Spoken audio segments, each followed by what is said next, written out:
Marguerite. Deathworld by Harry Harrison. Chapter 23.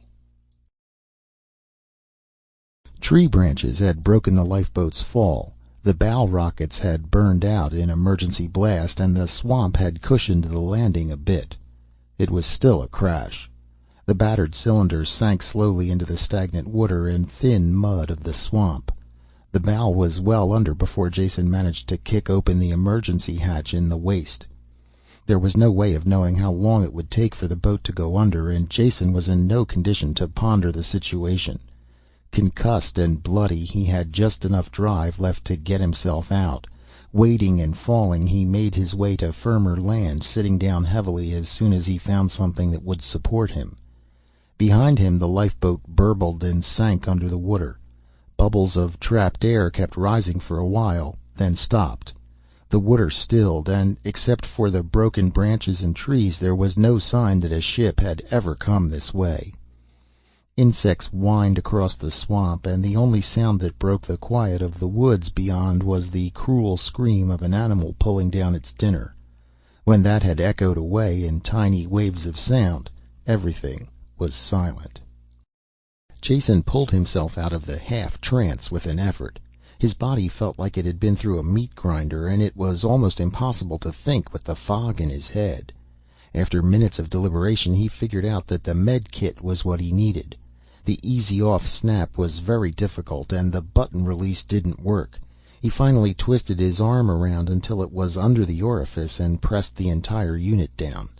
It buzzed industriously, though he couldn't feel the needles. He guessed it had worked.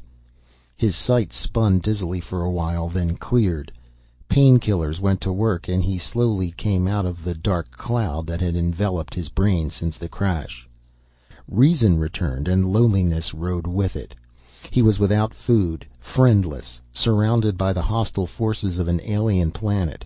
There was a rising panic that started deep inside him that took concentrated effort to hold down. "Think, Jason. Don't emote." He said it aloud to reassure himself, but was instantly sorry because his voice sounded weak in the emptiness, with the ragged edge of hysteria to it. Something caught in his throat, and he coughed to clear it, spitting out blood. Looking at the red stain, he was suddenly angry, hating this deadly planet and the incredible stupidity of the people who lived on it. Cursing out loud was better, and his voice didn't sound as weak now. He ended up shouting and shaking his fist at nothing in particular, but it helped. The anger washed away the fear and brought him back to reality. Sitting on the ground felt good now. The sun was warm, and when he leaned back he could almost forget the unending burden of doubled gravity. Anger had carried away fear. Rest eased fatigue. From somewhere in the back of his mind there popped up the old platitude: where there's life, there's hope. He grimaced at the triteness of the words, at the same time realizing that a basic truth lurked there. Count his assets. Well battered, but still alive. None of the bruises seemed very important, and no bones were broken. His gun was still working. It dipped in and out of the power holster as he thought about it. Pyrans made rugged equipment. The medkit was operating as well. If he kept his senses, managed to walk in a fairly straight line, and could live off the land, there was a fair chance he might make it back to the city. What kind of a reception would be waiting for him there was a different matter altogether. He would find that out after he arrived. Getting there had first priority.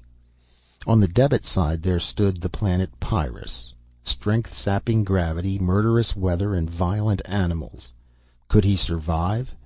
As if to add emphasis to his thoughts, the sky darkened over and rain hissed into the forest, marching towards him. Jason scrambled to his feet and took a bearing before the rain closed down visibility. A jagged chain of mountains stood dimly on the horizon. He remembered crossing them on the flight out. They would do as a first goal. After he had reached them, he would worry about the next leg of the journey. Leaves and dirt flew before the wind in quick gusts. Then the rain washed over him. Soaked, chilled, already bone-tired, he pitted the tottering strength of his legs against the planet of death.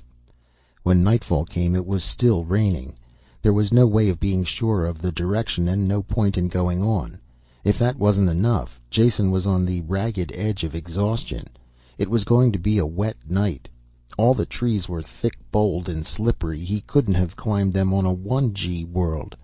The sheltered spots that he investigated under fallen trees and beneath thick bushes were just as wet as the rest of the forest.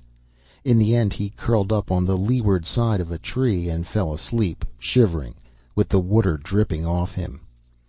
The rain stopped around midnight and the temperature fell sharply.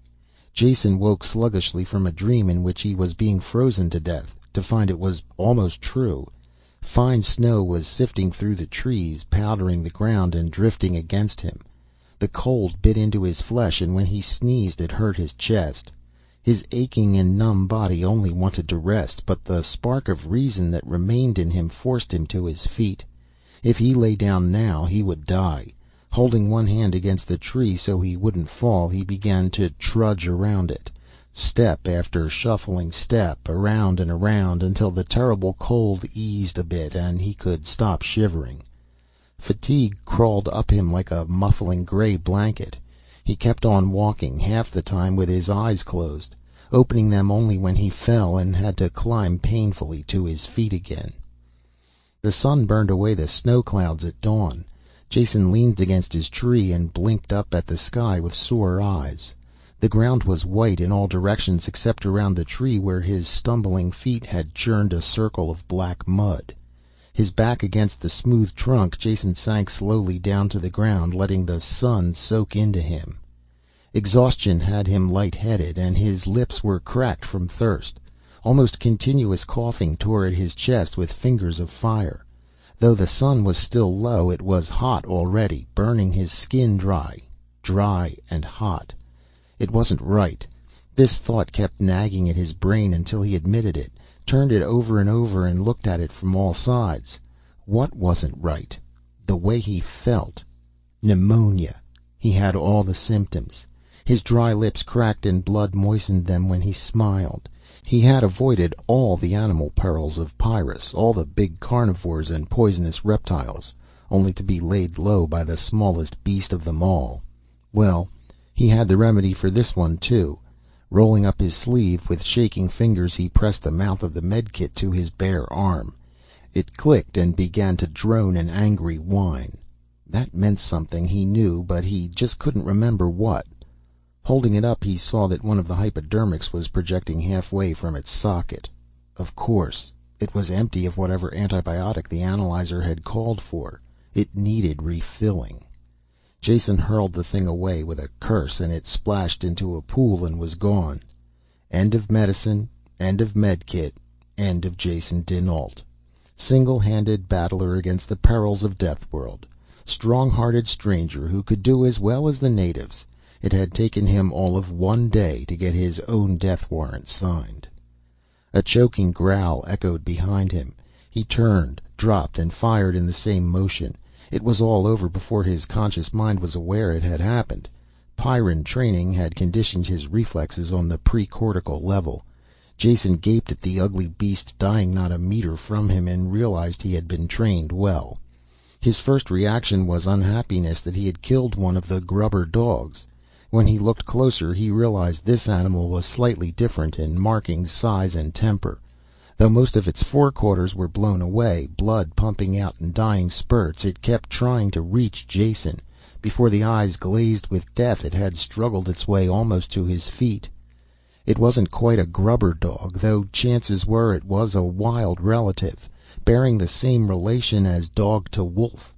He wondered if there were any other resemblances between wolves and this dead beast. Did they hunt in packs, too? As soon as the thought hit him, he looked up, not a moment too soon. The great forms were drifting through the trees, closing in on him. When he shot two, the others snarled with rage and sank back into the forest. They didn't leave. Instead of being frightened by the deaths, they grew even more enraged.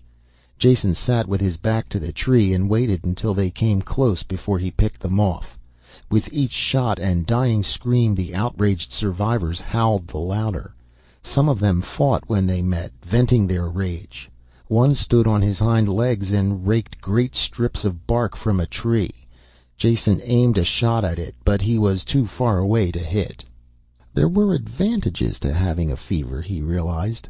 Logically, he knew he would live only until sunset, or until his gun was empty. Yet the fact didn't bother him greatly. Nothing really mattered. He slumped, relaxed completely, only raising his arm to fire, then letting it drop again.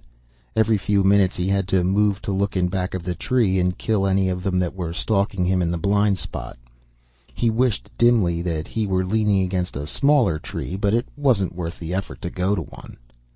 Sometime in the afternoon he fired his last shot. It killed an animal he had allowed to get close. He had noticed he was missing the longer shots. The beast snarled and dropped. The others that were close pulled back and howled in sympathy. One of them exposed himself, and Jason pulled the trigger. There was only a slight click.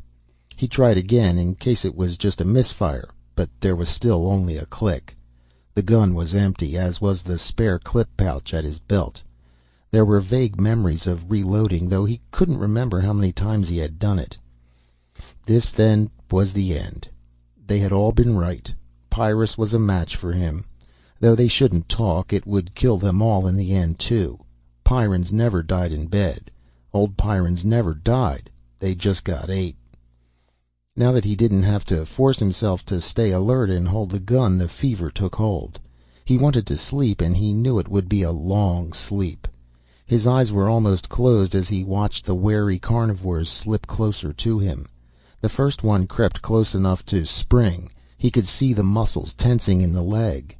It leaped, whirling in midair and falling before it reached him. Blood ran from its gaping mouth, and a short shaft of metal projected from the side of his head. The two men walked out of the brush and looked down at him. Their mere presence seemed to have been enough for the carnivores, because they all vanished. Grubbers.